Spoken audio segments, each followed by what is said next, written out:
அமுதே தமிழே அழகிய மொழியே எனதுயிரே. திருமதி க. சிந்து அவர்கள்.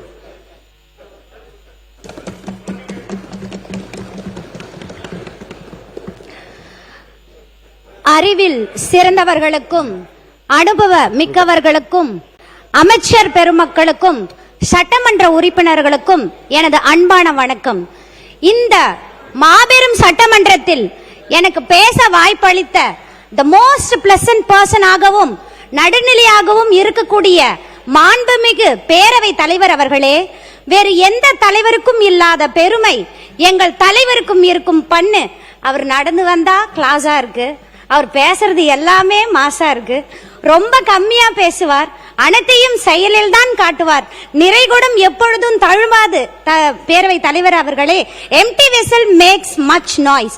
ஆங்கில ஆசிரியராக இருந்த என்னை கல்வி கண் திறந்த காமராஜர் ஐயா வெற்றி பெற்ற குடியாத்த தொகுதி சட்டமன்ற உறுப்பினராக்கிய எங்கள் அண்ணன் மாண்புமிகு முதலமைச்சர் அவர்களை வணங்கி என் நன்றியை தெரிவித்துக் கொள்கிறேன். ஒரு தந்தை போல் எங்களை வழிநடத்தும் பொதுச் செயலாளர் மற்றும் அமைச்சராக இருக்கக்கூடிய திரு ஆனந்த் ஐயா அவர்களை வணங்குகிறேன். மற்றும் எங்கள் வேலூர் மாவட்ட பொறுப்பு அமைச்சர் திரு விஜய் பாலாஜி அவர்களுக்கும் நன்றி தெரிவித்துக் கொள்கிறேன்.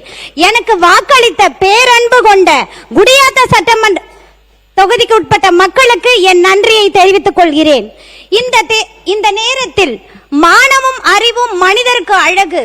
யார் சொல்லியிருந்தாலும் நானே சொல்லியிருந்தாலும் உன் புத்திக்கும் உன் அறிவுக்கும் எது சரியோ அதையே செய் என்ற பெரியார் கருத்துக்களை எனக்கு சொல்லிக் கொடுத்த எனது தந்தை திரு கமலநாதன் ரெவென்யூ டிபார்ட்மெண்டில் விஓ ஆக பணிபுரிந்து லஞ்சம் வாங்காமல் மறைந்த எனக்கு இன்ஸ்பிரேஷனாக இருக்கக்கூடிய எனது தந்தையை நினைவு கூற கடமைப்பட்டிருக்கிறேன். தொலைக்காட்சியில் என்னை பார்த்து கொண்டிருக்கும் எனது அன்னை திருமதி சாந்தாமணி ரிட்டையர்டு அங்கன்வாடி ஆசிரியர் அவர்களை வணங்குகிறேன்.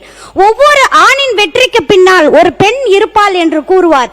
ஆனால் என் வெற்றிக்கு பின்னால் என் கணவர் உள்ளார். அவருக்கும் இந்த நேரத்தில் நன்றியை தெரிவித்துக் கொள்கிறேன். சட்டமன்றத்தில் இது எனது முதல் உரை. மாண்புமிகு பேரவை தலைவர் அவர்களே, எங்கள் தளபதி பல மாற்றங்களை சமூகத்தில் செய்துள்ளார். இது புகழ்ச்சி அல்ல, மாற்றங்கள்.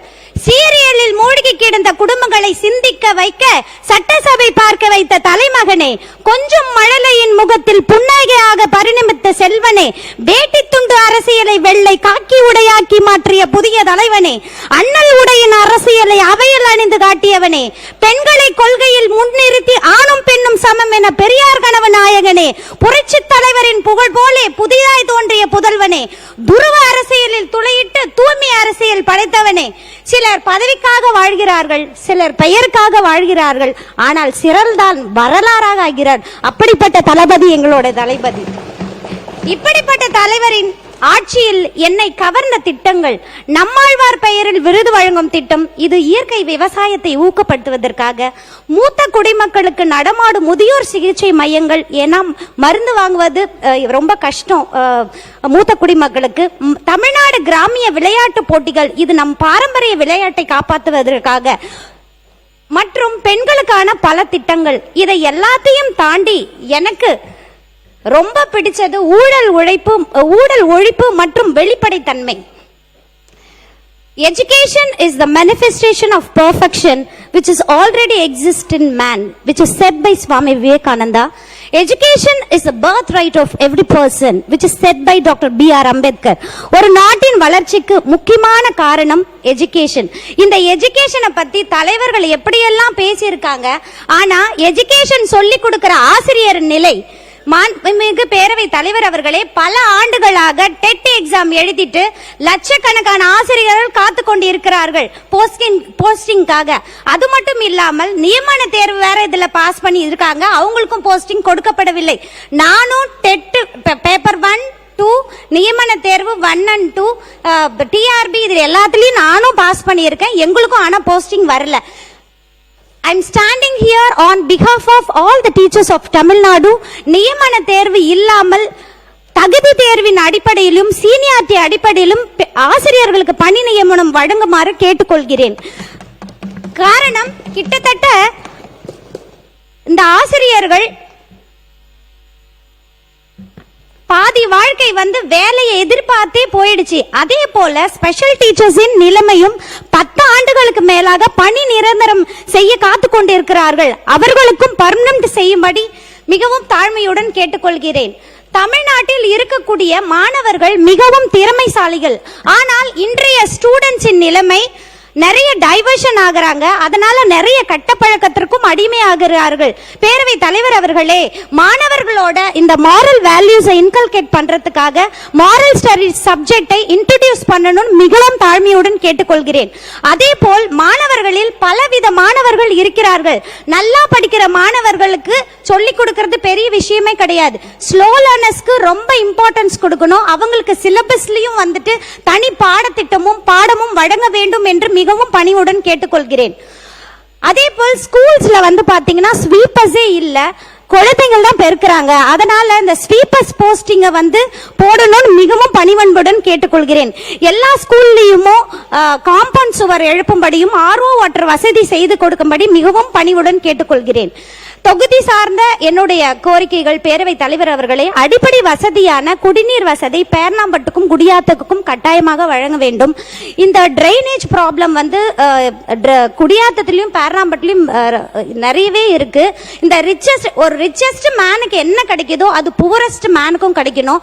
நீங்க ரிச்சஸ்ட் தெருவில் மட்டும்தான் டிரைனேஜ் கரெக்டா இருக்குது, புவரஸ்ட் மேன் இன்னும் புவரா தான் போயிட்டு இருக்காங்க. சோ இந்த நிலை மாற டிரைனேஜ் சிஸ்டத்தை ஒழுங்குபடுத்தி கொடுக்கும்படி மிகவும் பணிவுடன் கேட்டுக்கொள்கிறேன். இந்த நேரத்தில் நம்மளோட முதலமைச்சருக்கு நன்றி கூற கடமைப்பட்டிருக்கிறேன்.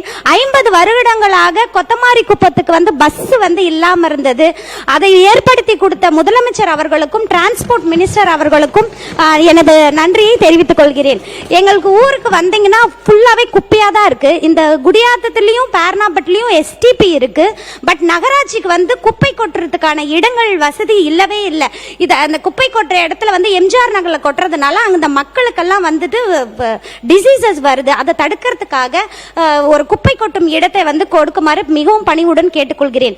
பேர்ணாம்பட்டு பகுதியில் வந்து ரொம்ப காலமா வந்து ஒரு காலேஜ் கூட இல்லை.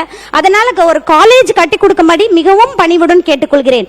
அதே போல் எங்கள் பேர்ணாம்பட்டில் வந்து பாத்தீங்கன்னா மோர்த்தனா டேம் ரொம்ப அழகா இருக்கும். அதை வந்து சுற்றுலா தலமாக மாற்றி கொடுக்குமாறு அன்புடன் கேட்டுக்கொள்கிறேன். பத்தல்பள்ளி டேம் கன்ஸ்ட்ரக்ஷன் ஆரம்பிச்சு பாதியிலே நிறுத்தி இருக்கிறாங்க. அதையும் வந்து விவசாயிகளுக்கு பயனுள்ள வகையில் கட்டி கொடுக்குமாறு கேட்டுக்கொள்கிறேன். முதலில் எங்களோட குடியாத்தத்துல தான் வந்து தேசிய கொடி வந்து நெய்யப்பட்டது. அதற்காக ஒரு நினைவு சின்னத்தை அமைக்கும்படி கேட்டுக்கொள்கிறேன். இந்த இலவச வீட்டுமனை ரெவென்யூ டிபார்ட்மெண்ட்ல நிறைய இந்த இலவச வீட்டுமனை தான் இருக்கு. நிறைய பேருக்கு இப்ப பட்டா வழங்கி இருக்காங்க, ஆனா இடம் வழங்கப்படவில்லை. இதையும் பரிசீலனை செய்து அவர்களுக்கு உடனடியாக பட்டாவும் இடமும் வழங்குமாறு கேட்டுக்கொள்கிறேன். அதே மாதிரி இந்த ஸ்கீம்ஸ்ல புத்தகத்தில் இருக்கிற ஸ்கீம்ஸ் எல்லாம் வந்து மக்களுக்கு வந்து போய் சேர மாட்டிருக்குது. ஒரு சின்ன உதாரணத்தை மட்டும் சொல்லிடுறேன். இந்த மாற்றுத்திறனாளி டிபார்ட்மெண்ட்ல ரொம்ப சிறப்பா செய்யறாங்க. அவங்களுக்கு வந்து குடியாத்தத்திலே GHலே வந்து வார வெள்ளிக்கிழமை வராங்க. வந்துட்டு அவங்களுக்கு என்ன உதவியோ அதை செய்யறாங்க. இது மக்களுக்கு வந்து தெரியல. அதனால இது ஒரு ரெக்வஸ்டா வைக்கிறேன். ஒவ்வொரு துறையிலையும் இருக்கிறவங்க வந்து என்னென்ன ஸ்கீம்ஸ் இருக்குன்னு அடித்தட்டு மக்களுக்கு கண்டிப்பா சேர்க்கிற ஒரு பொறுப்பு நமக்கு இருக்கிறது. அதனால ஒவ்வொரு டிபார்ட்மெண்ட்லயும் இந்த ஸ்கீம்ஸ் போய் சேர்க்கணும்னு மிகவும் பணிவுடன் கேட்டுக்கொள்கிறேன். குடியாத்தம் GHல வந்துட்டு டாக்டர்ஸ், நர்ஸ், லேப் டெக்னீஷியன்ஸ் எல்லாருமே குறைவா இருக்கிறதுனால போஸ்டிங் போடணும்னு கேட்டுக்கிறேன். அதே மாதிரி மேன் பவர் வந்து எல்லா டிபார்ட்மெண்ட்லயும் ரொம்ப குறைவா இருக்குது. Transport, police department, even all the departments. இந்த திருக்கோயில்களுக்கு வந்துட்டு தனியாக நிர்வாக அலுவலர்கள் வந்து போட வேண்டும் என்று ஏன்னா இன்சார்ஜ் தான் பாக்குறாங்க. தனியான நிர்வாகிகள் வந்து போடணும்னு கேட்டுக்கிறேன். எங்க குடியாத்துல வந்து பிரைமரி DOவே இல்லை. ஸோ DO வந்து எங்களுக்கு போடணும்னு கேட்டுக்கிறேன். பேராம்பட்டில் வந்து நீதிமன்ற கட்டடம் வந்து கட்டி தர வேண்டும் என்று கேட்டுக்கொள்கிறேன். குடியாத்த மக்களின் வாழ்வாதார மேம்படுத்தணும். மீண்டும் காமராஜர் ஆட்சியே வந்தது போல் இருக்கிறது. மகிழ்ச்சியாக உள்ளது. எனக்கு பேச வாய்ப்பளித்த பேரவை தலைவர் அவர்களுக்கும் முதலமைச்சர் அவர்களுக்கும் நன்றி கூறி, அமுதே தமிழே அழகிய மொழியே எனதுயிரே, வணக்கம்.